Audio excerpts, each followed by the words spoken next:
Welcome to Apex Mindset. Hi, I'm John. And I'm Lucy. Today, we're getting into something fascinating, something that, well, it precedes you, doesn't it? It shapes your reality, maybe doubles your strength before you even say a word.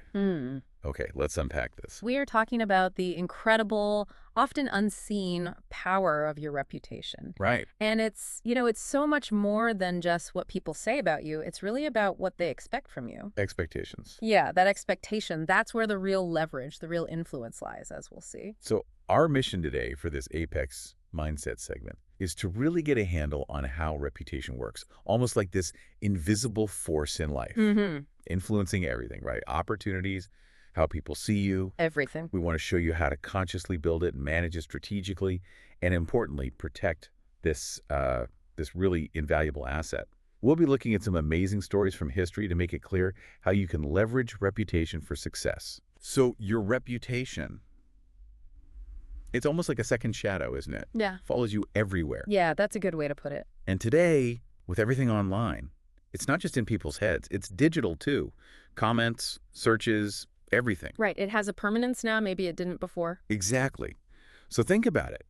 Before you even walk into that meeting or send that first email, your reputation's already set the tone. Yeah. It decides if people trust you right off the bat, if they're eager to work with you, or if they're, keeping their distance. It really does precede you. It shapes the whole landscape before you even get there. Yeah.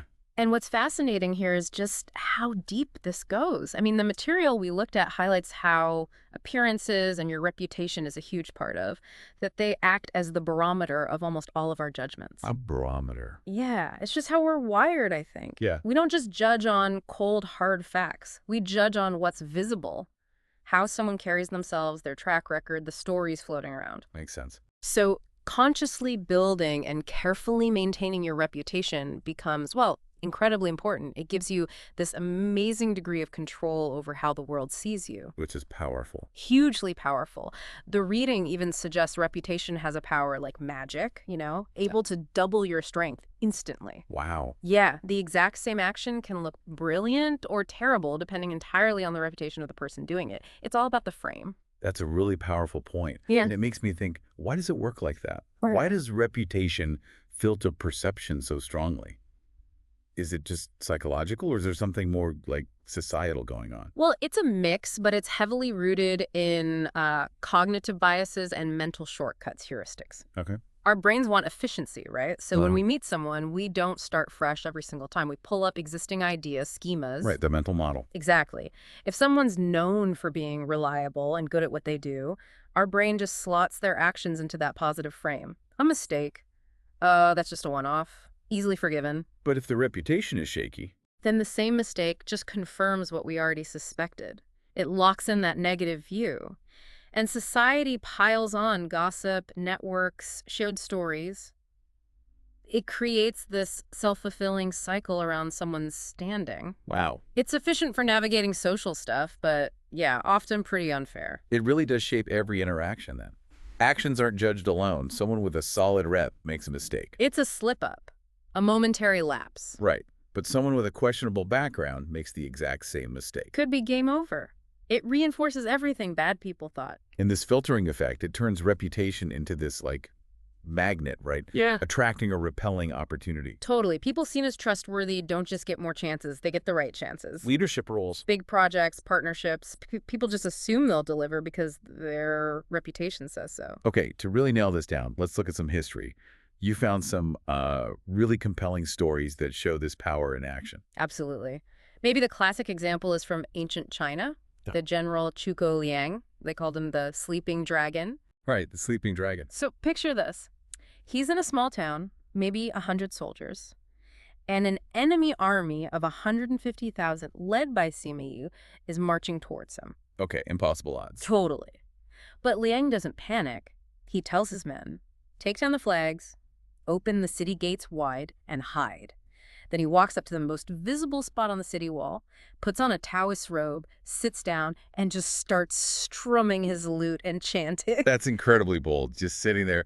What stopped Sima Yi? Was it just weird? It was Liang's reputation doing all the work. Sima Yi knew Liang, knew his reputation for incredible cunning, for always having a plan, a trap. Ah, so he saw the open gates, Liang chilling out, and thought, It's a trap. His mind just jumped there. Even though his scouts probably saw nothing, his fear and respect for Liang's reputation were so strong. he couldn't risk it. Exactly. He hesitated, second-guessed himself, and ordered a full retreat. Not a single arrow fired. Liang had built this reputation piece by piece for being unpredictable, brilliant, And that reputation became his weapon.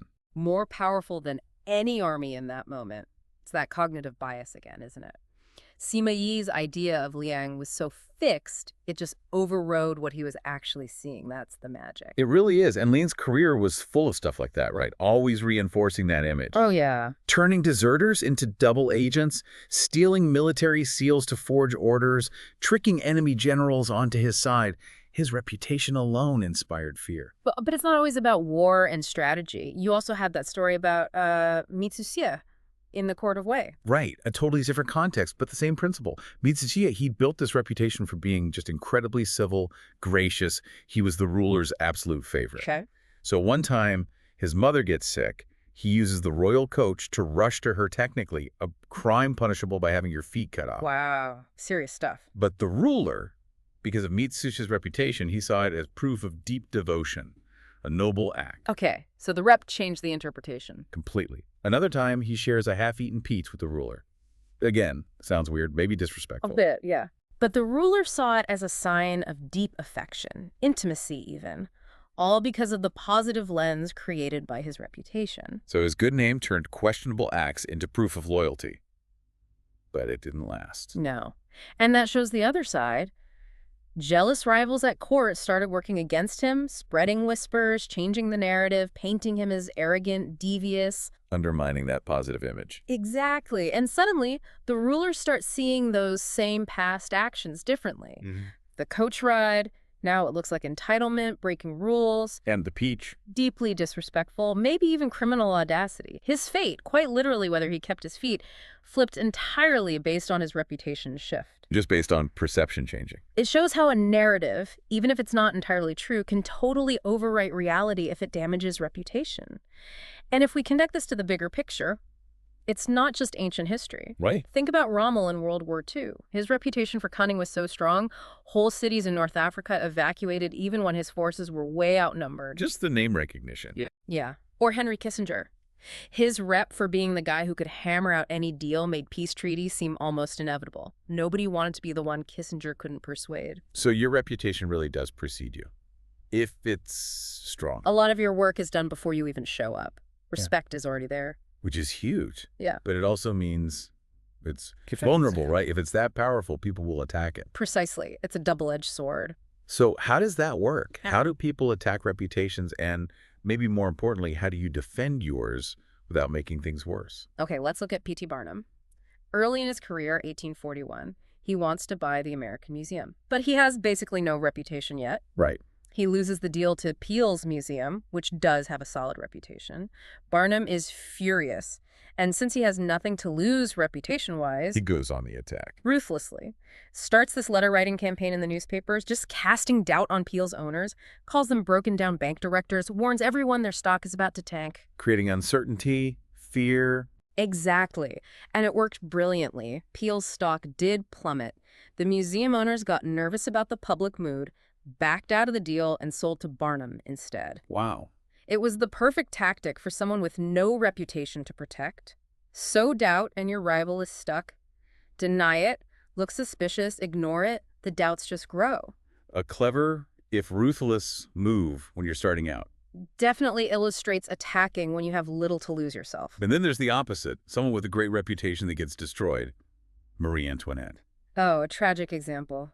Initially, she was adored in France, symbol of elegance, royal charm. Right. But then France hits a major financial crisis. Suddenly, her lifestyle, whether it was really as extravagant as claimed or just exaggerated, Became a symbol of the problem. yeah, a symbol of royal indifference. Small things got twisted into huge scandals, and then that infamous phrase, Let them eat cake. right, probably never said it, historically speaking, but it didn't matter. The perception was reality. Completely.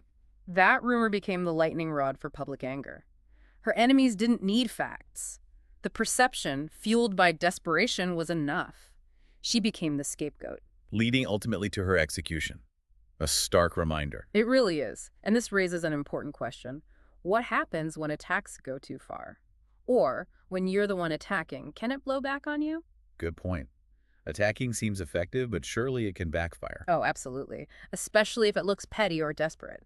Think about Thomas Edison versus Nikola Tesla. A war of the currents. Exactly. Yeah. Edison believed fiercely in his direct current, DC.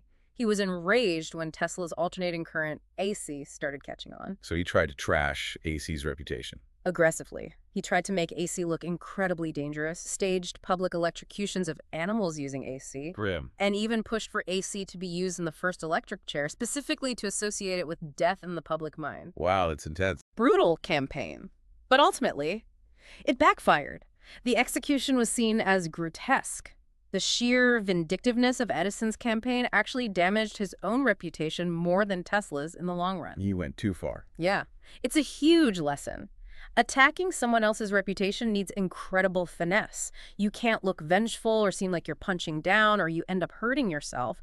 How you conduct the attack becomes part of your reputation. Okay, so this is complex. How do we actually navigate this? How do we build a strong reputation, one that can maybe withstand attacks or at least be defended? Right, the practical side. It starts with laying a solid foundation. The first step is usually to establish a reputation for one outstanding quality. Focus on one thing. Yeah, being known for something specific. Maybe it's generosity, maybe total honesty, maybe strategic brilliance or efficiency or even, charm.